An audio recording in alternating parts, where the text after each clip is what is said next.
Assalamualaikum warahmatullahi wabarakatuh. Kita bertemu lagi dalam perkuliahan online mata kuliah kimia dasar, di mana kita sudah memasuki pertemuan atau sesi kelima. Pada sesi kelima ini kita akan membahas mengenai struktur atom. Nah, yang pertama kita membahas mengenai struktur internal atom. Jadi kalau dulu John Dalton pernah mengatakan bahwa atom ini merupakan partikel paling kecil gitu ya, yang nggak bisa dibagi lagi. Ya, ternyata itu salah gitu ya. Pada penelitian-penelitian selanjutnya itu ditemukan bahwa atom ini punya partikel-partikel yang menjadi penyusunnya gitu ya.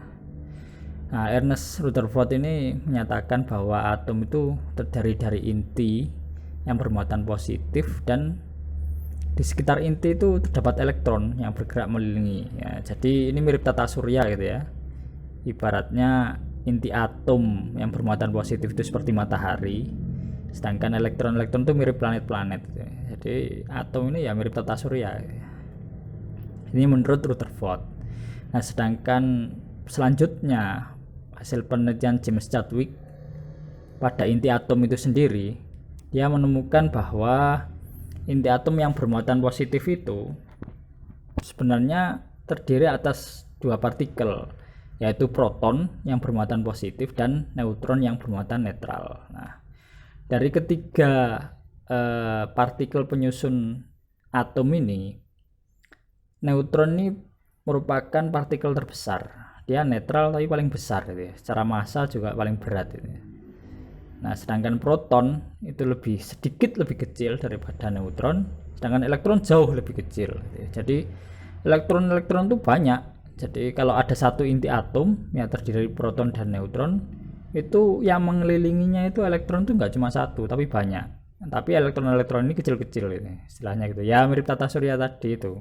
Jadi pemahaman Anda kalau membayangkan atom itu sendiri, itu ibarat mini tata surya gitu. Jadi ada inti atom yang seperti matahari, sedangkan elektron-elektron yang mengelilingi ibarat planet-planet yang banyak jumlahnya itu sendiri. Jadi itu yang bisa Anda bayangkan pada struktur internal atom.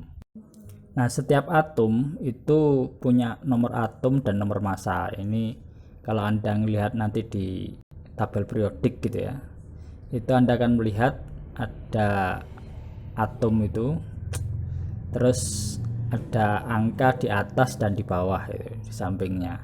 Nah, angka yang di atas itu adalah nomor massa, sedangkan angka yang di bawah adalah nomor atom.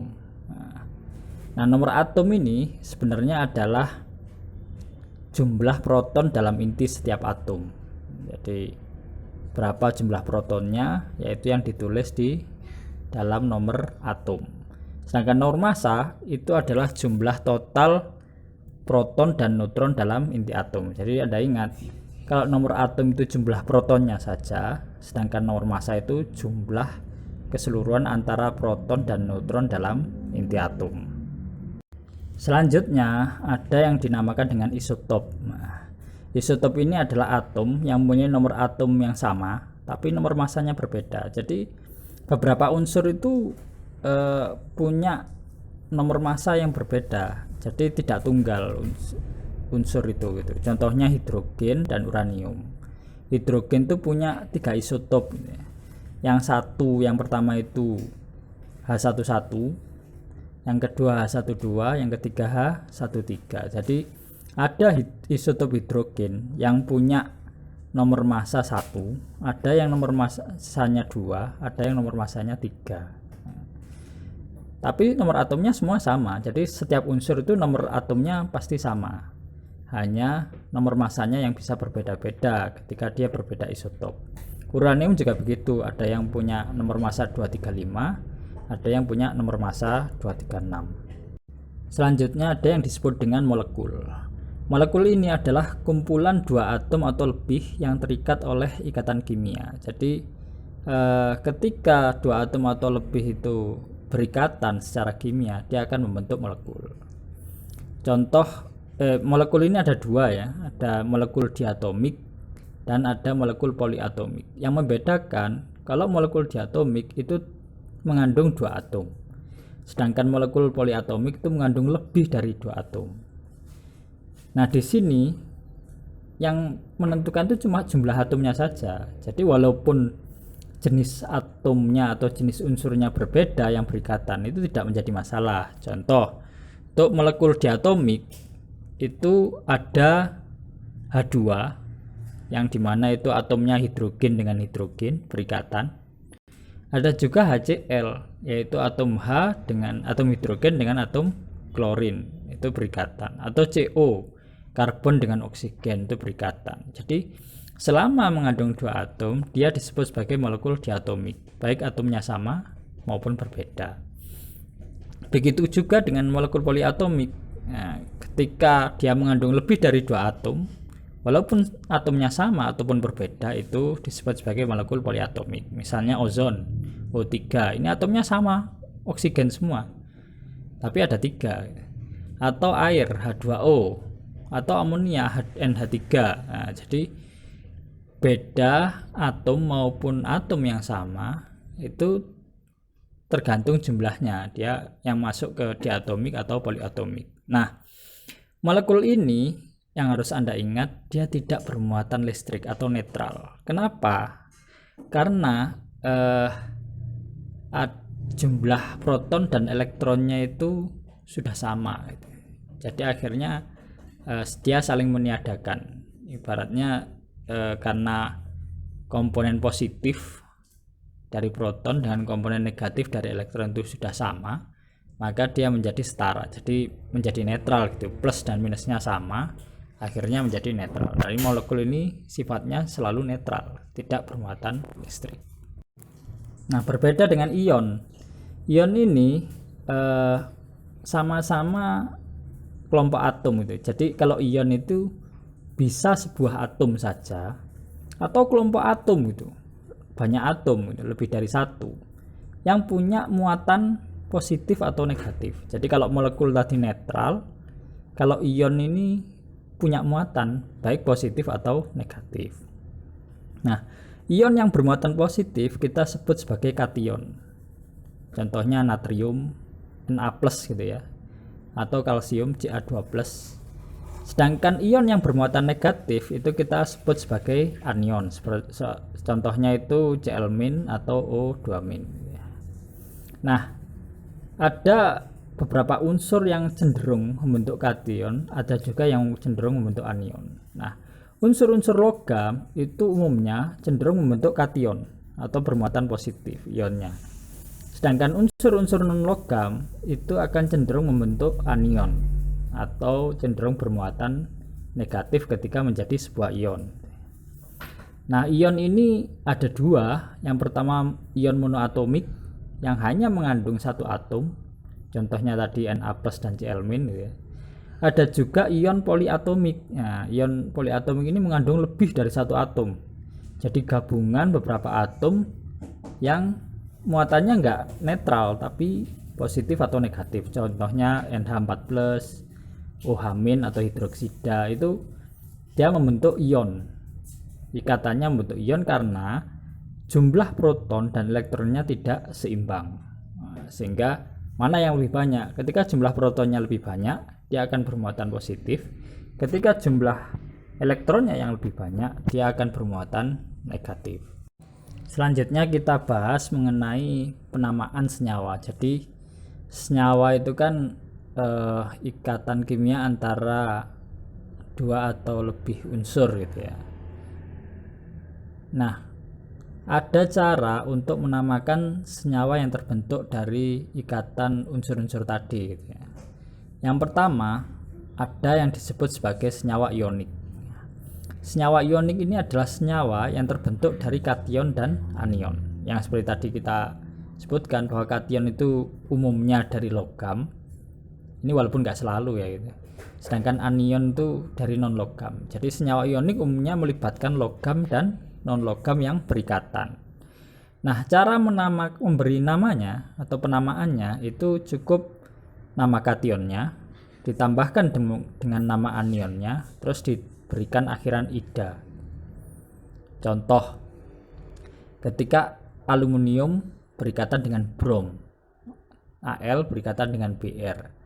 Nah, kationnya itu aluminium, sedangkan anionnya brom, sehingga namanya adalah aluminium bromida. Jadi ada tambahan idanya anionnya.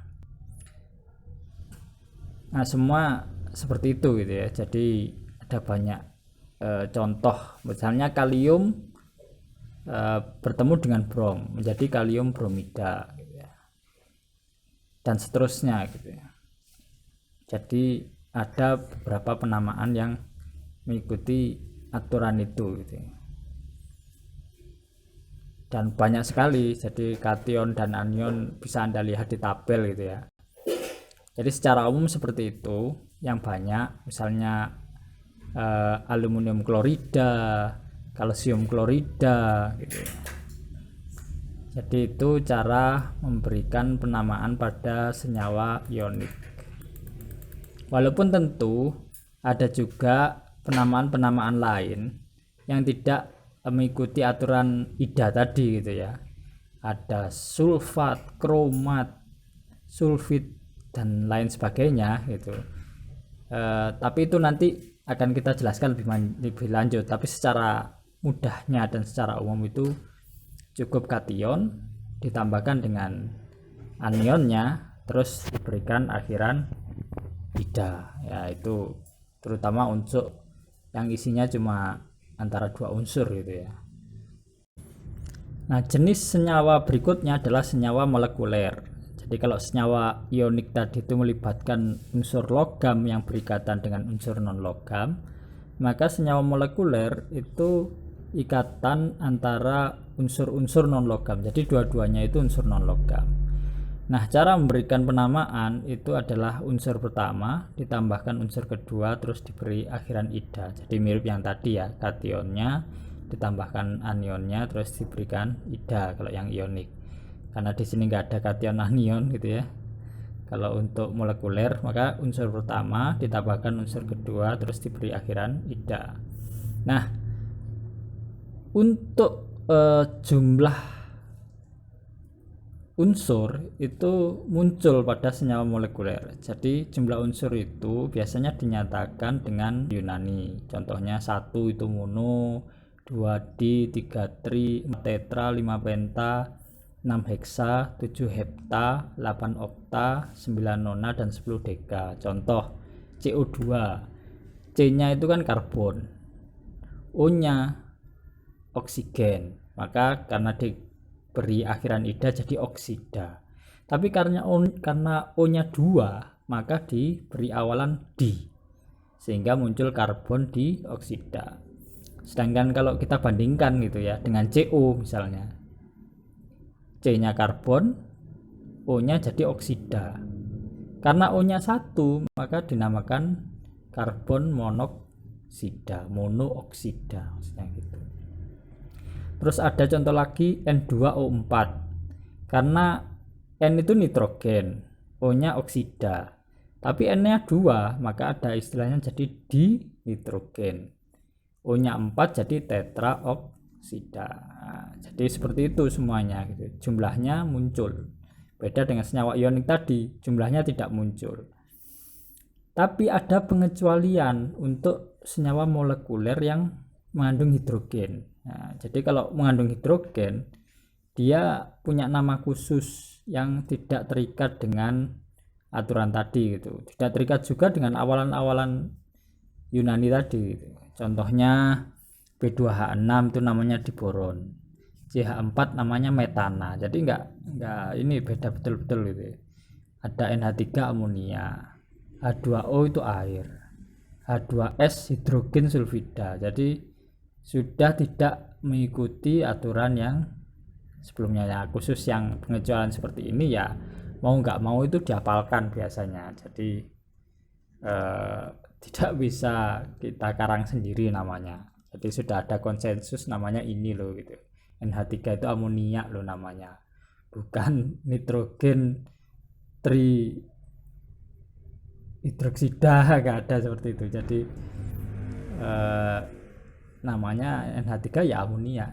Jadi sudah ada konsensus untuk itu yang biasanya ya kita hafalkan. Nah, yang terakhir ada senyawa yang diistilahkan sebagai senyawa asam dan senyawa basa. Kita mulai dari asam.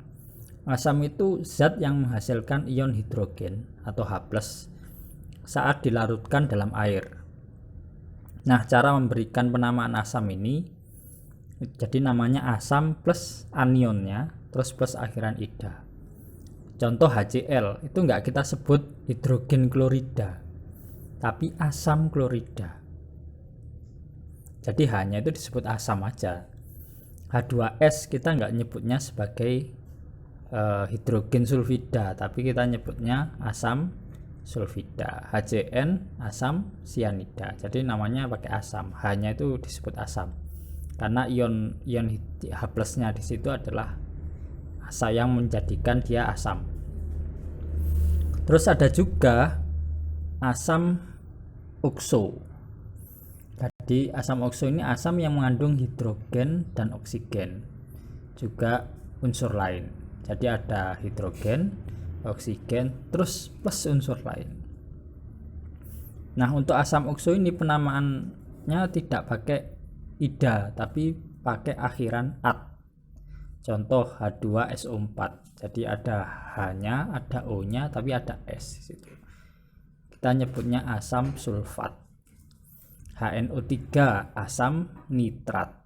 HClO3 asam klorat. Nah, cuma yang Anda harus hati-hati, ada pengembangan di situ ya. Misalnya HClO3 itu kan asam klorat. Ketika O-nya lebih dari 1, nambah 1 gitu, jadi ClO4, namanya berubah jadi perklorat.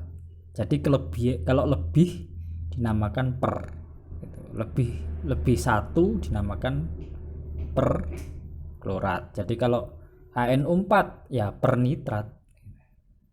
Jadi lebihnya itu menentukan. Terus kalau kurang 1 O-nya itu, misalnya HClO2, maka atnya jadi it. Jadi asam klorat berubah menjadi asam klorit. Kalau O-nya kurangnya 2, jadi HClO saja, O-nya cuma 1, maka menjadi hipoklorit.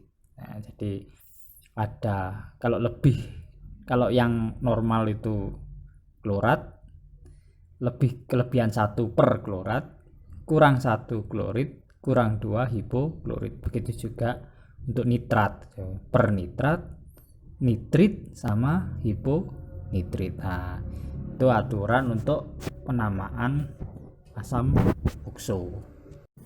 Yang terakhir ada senyawa yang kita sebut sebagai senyawa basa. Nah, senyawa basa ini kebalikan dari asam tadi.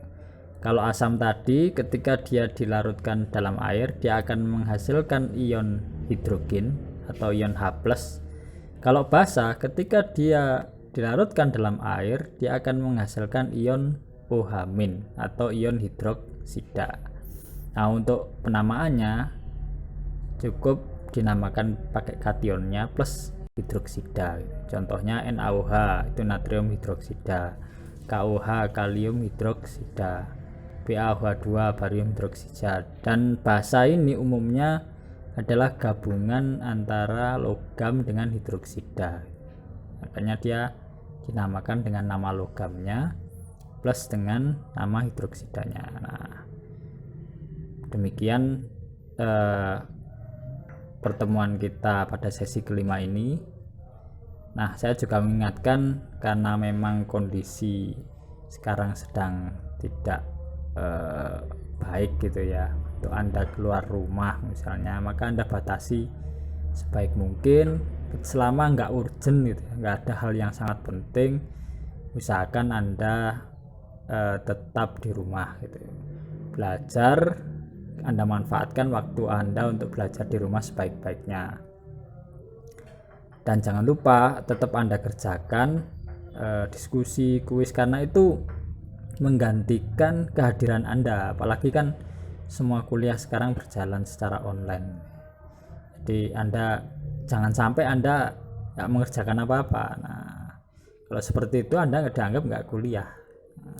Anda nanti yang rugi Anda sendiri. Jadi ketika nilai Anda jatuh, ya Anda sendiri yang rugi. Karena itu saya harapkan Anda belajar sebaik-baiknya, manfaatkan waktu yang ada untuk belajar. Dan kalau memang ada hal yang ingin Anda tanyakan, ya Anda bisa tanyakan dalam kolom diskusi itu gitu. Nah, nanti pertanyaan itu akan saya jawab kalau di akhir sesi gitu. Tentu di akhir sesi ya. Jadi Anda tanya-tanya boleh aja. Oh, saya nggak ngerti ini gitu. Anda selipkan sekalian Anda jawab diskusi, Anda tanyakan apa yang Anda tidak mengerti gitu. Nah, nanti saya akan jawab saat saya diskusi itu saya close. Nanti saya jawab pertanyaan-pertanyaan Anda tersebut. Demikian saya tutup untuk sesi kali ini. Wassalamualaikum warahmatullahi wabarakatuh.